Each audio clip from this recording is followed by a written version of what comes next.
Olá, sejam muito bem-vindos ao webinar HSJ de 2021, o primeiro desse ano. Meu nome é Tatiana, eu trabalho no setor de marketing e comunicação do hospital e hoje nós vamos falar sobre o tema os cuidados para o envelhecimento saudável. Iniciando a nossa conversa, eu trago a Cássia, que é coordenadora da equipe multi do hospital, que pode falar um pouquinho para a gente de qual é a importância dessa equipe para o cuidado da saúde do idoso. Boa tarde, Cássia. Boa tarde, Tati. Boa tarde a todos. Os idosos hoje eles representam 16% da população brasileira e existe uma expectativa de que até em 2060 eles se tornem 34% da população, o que significa um aumento bem significativo desse perfil de população. Esse aumento, essa expectativa de aumento de vida dessa população, ela vem como resultado de incentivos, de avanços tecnológicos e projetos, incentivos em atenção à saúde. Junto com isso, vem um grande desafio, tanto para essas políticas em saúde, quanto para a equipe multidisciplinar. Então, diariamente, essa equipe experimenta esses desafios na prática. É necessário um grande engajamento de equipe, todo um preparo dos profissionais envolvidos, especializações, que eles consigam desempenhar, desenvolver uma melhor assistência para essa população, inclusive fazendo uma integração entre os outros profissionais, os idosos, seus familiares e o ambiente onde ele está inserido, seja um ambiente hospitalar, seja o seu ambiente domiciliar. Pensando nesse processo de envelhecimento, existem alguns fatores, alguns itens que eles são fundamentais para o trabalho da equipe, pensando nesses itens chaves para o processo do envelhecimento. Como, por exemplo, uma boa alimentação, o controle e a manutenção do peso, atividade física e a questão socioemocional, pensamentos positivos e a questão de integração socioemocional desses idosos. Legal. E aqui no Hospital São José de Jaraguá do Sul, quem são os profissionais que compõem a equipe multi? Então, a equipe multi, que vai trabalhar para alcançar esses objetivos desses idosos e no processo da melhoria desse envelhecimento do Hospital São José, é composto por fisioterapeutas, terapeutas ocupacionais, nutricionistas clínicos, fonoaudiólogos, assistentes sociais, psicólogos e, juntamente a essa equipe, os médicos, enfermeiros e técnicos de enfermagem. Perfeito. Muito obrigada, Cássia, pela sua participação. Obrigada, agradeço também a participação nesse webinar. Neste momento, também é muito importante agradecer os nossos apoiadores, Philco, Protege, Da Magrinha e VEG, além do Conselho Municipal do Idoso de Jaraguá do Sul, que sempre incentiva e viabiliza as ações do 60+ em nosso hospital.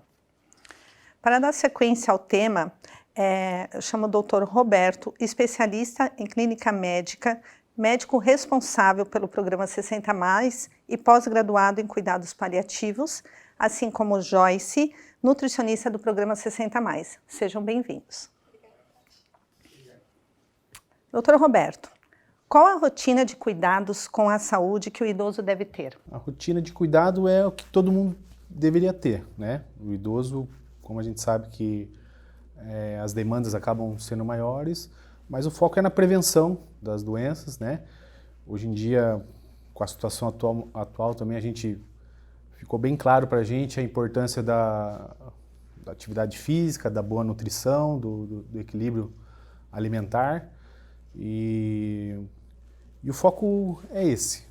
Uma vez o paciente com uma doença crônica, que a gente sabe que na grande maioria dos idosos, de alguma maneira, vão estar presentes, às vezes em pequena quantidade, às vezes essas doenças podem ter um número maior, de doenças, deixar as doenças controladas, compensadas, é o termo que a gente usa, Então, acho que o foco principal é nesse tripé, Perfeito. E existe um cenário ideal, se fosse para falar hoje, uma receitinha de qual seria o acompanhamento médico desse idoso? Consultas, exames anual?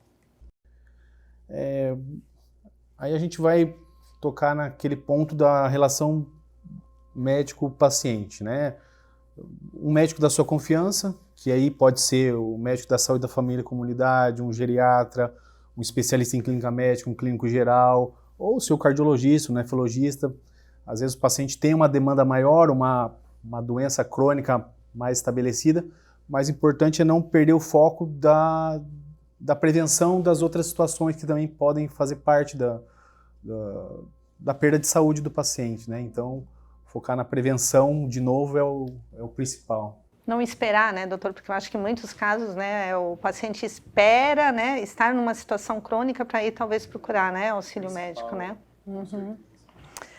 Joyce, em relação à rotina alimentar aos idosos, quando a pessoa inicia o processo de envelhecimento, existem mudanças na rotina alimentar, como, por exemplo, gostos, manias, enfim, nesse sentido? Sim, existe. Boa tarde, Tati. Boa tarde, doutor. Boa tarde a todos.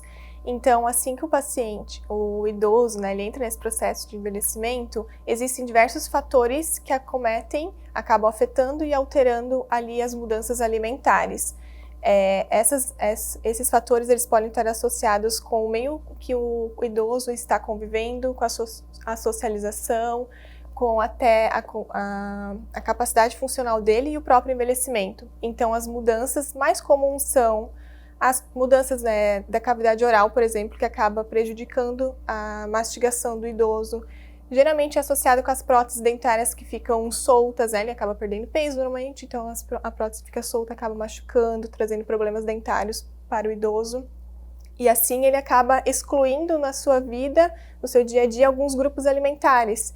Então isso pode acabar prejudicando o seu estado nutricional, né? Ele deixa de consumir certos alimentos. Também a redução da secreção da saliva, a redução do apetite. Outra coisa comum é também eles perderem o paladar para o gosto salgado e para o doce. Também é muito comum, por ele morar sozinho, o idoso, ele acaba não preparando então suas refeições, né? O almoço, o jantar, ele não prepara ali um feijão, um arroz, uma carne, uma salada. Ele acaba tendo a monotonia alimentar. Então ele fica muito o pão com a margarina, a banana, a maçã. Isso acaba também prejudicando o seu estado nutricional. Ele não tem muita variedade ali de vitaminas, minerais, né? Não existe uma alimentação balanceada, né? Legal. Doutor, com a pandemia e a necessidade de isolamento social, o que mudou na rotina de cuidados aos idosos? Eu acho que o isolamento trouxe uma preocupação bem evidente da saúde mental, né? A gente percebe de maneira geral, não só no idoso, mas na população em geral, o aumento das doenças psiquiátricas, ansiedade, depressão, má qualidade do sono também, a insônia, né? E no primeiro momento também a gente viu, né, na rotina do hospital, às vezes os pacientes protelando um pouco a vinda, né? A gente viu, né, nas internações, às vezes pela situação, o próprio medo, né, da vinda ao pronto-socorro, os pacientes chegam um pouco mais fragilizados, com um tempo, às vezes, não tão hábil, né, da internação. E, querendo ou não, a falta de consultas eletivas, procedimentos eletivos, também atrasou muito alguns diagnósticos. Vamos focar aí, né, primordialmente nos diagnósticos oncológicos. Esses ficaram prejudicados. Hoje em dia a gente vê que eles estão internando com uma maior demanda e infelizmente, às vezes acaba tendo os diagnósticos oncológicos presentes nessas internações atualmente, né? Uhum. Joyce, quais as dicas de alimentação para os idosos nesse período de isolamento, até principalmente falando, como o doutor falou, da questão da ansiedade, né? Sim, então, como agora eles acabam ficando mais tempo em casa, é sempre bom evitar ter os alimentos não nutritivos, vamos chamar assim, ao alcance dos olhos, né? Então, as guloseimas, bolachas recheadas, bolos, então sempre evitar o fácil acesso, né, em casa. E os alimentos que acabam auxiliando para a ansiedade seria a castanha do Pará, a banana, os chocolates mais amargos, frutas cítricas como abacaxi, limão, kiwi, os peixes e até mesmo chá de camomila. Perfeito. Doutor, quais as dicas do doutor para os familiares que estão aprendendo a lidar com seus idosos em relação à saúde? Bom, entender que o idoso ele vai passar por um declínio funcional, né?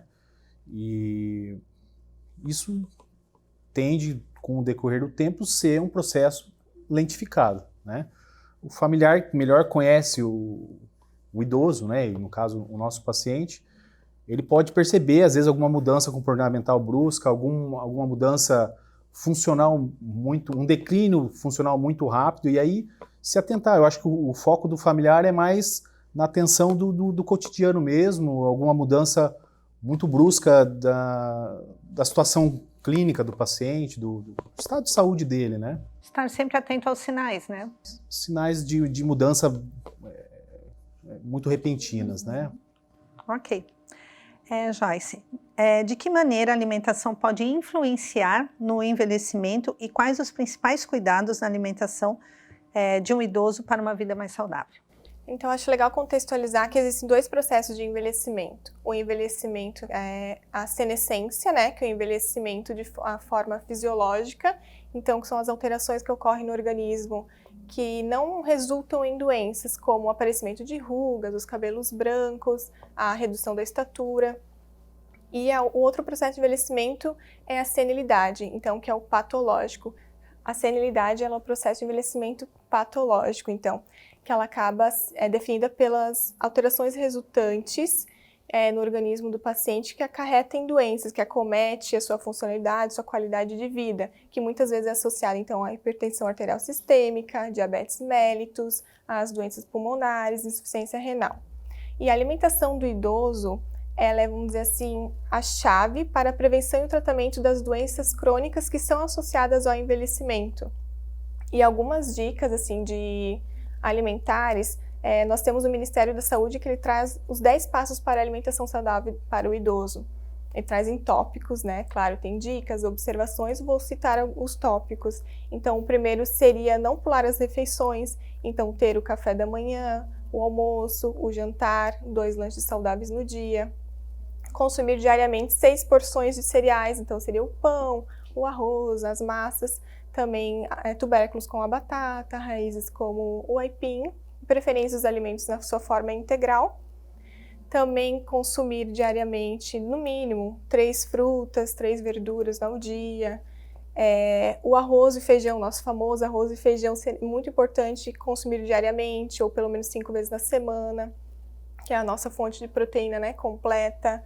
Consumir no mínimo 3 porções de leites e derivados no dia, e 1 porção de ovo, peixe ou carne, sempre retirando as gorduras aparentes também. O outro tópico seria, então, a redução, no máximo, na verdade, consumir 1 porção de óleo no dia, ou a margarina, a manteiga, o óleo vegetal. Também reduzir o sal na comida, o excesso de sal, tirar o saleiro da mesa, como eu citei antes, que eles acabam tendo redução do paladar para o sal e para o doce, então dar preferência para temperos naturais, ervas, né, a salsinha, a cebola, o alho, para eles acabarem não pecando ali, não excedendo no sal na hora de preparar a comida. O consumo de água, de 6 a 8 copos de água por dia. Evitar, então, as guloseimas, refrigerantes, os alimentos muito doces, consumir no máximo 2 vezes na semana.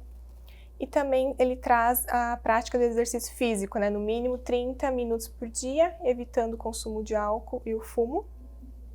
E eu acho também importante a gente ressaltar ali de estar sempre atento à ingestão hídrica do idoso, porque o idoso ele tende a perder, de ficar desidratado com maior facilidade. Ele também perde a redução da sensação da sede. Uma das situações muito comuns é ele ter a sensação de que ele bebeu bastante água por conta ali dos remédios, das medicações. Mas eu tomei ali água com remédio. Mas então sempre ficar bem atento, porque geralmente essa quantidade de água ela ainda é inadequada, né? Algumas dicas até para ele conseguir ingerir mais água no decorrer do dia seria sempre ter ao alcance dele, numa altura boa, um filtro de água, ou então garrafinhas, copos d'água com 2 alças, né, que facilite ele a levar essa água até a boca. Ou então a água saborizada, que acaba sendo mais atrativa, mais saborosa, né, com rodelas de frutas, menta, canela em pau, enfim, que deixa mais saboroso mesmo para ele. Outra coisa ali no dia a dia do idoso para alimentação, o local dessa refeição ser sempre bem iluminado, arejado, para facilitar para ele. se possível, ter o contraste da toalha de mesa com os talheres, utensílios que ele for usar, acaba facilitando ele no dia a dia.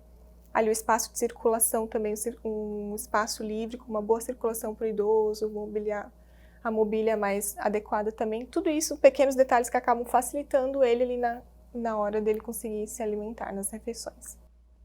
Ok, eu agradeço muito a presença, Dr. Roberto, Joyce. Informações, dicas extremamente importantes e simples, né, para a gente colocar.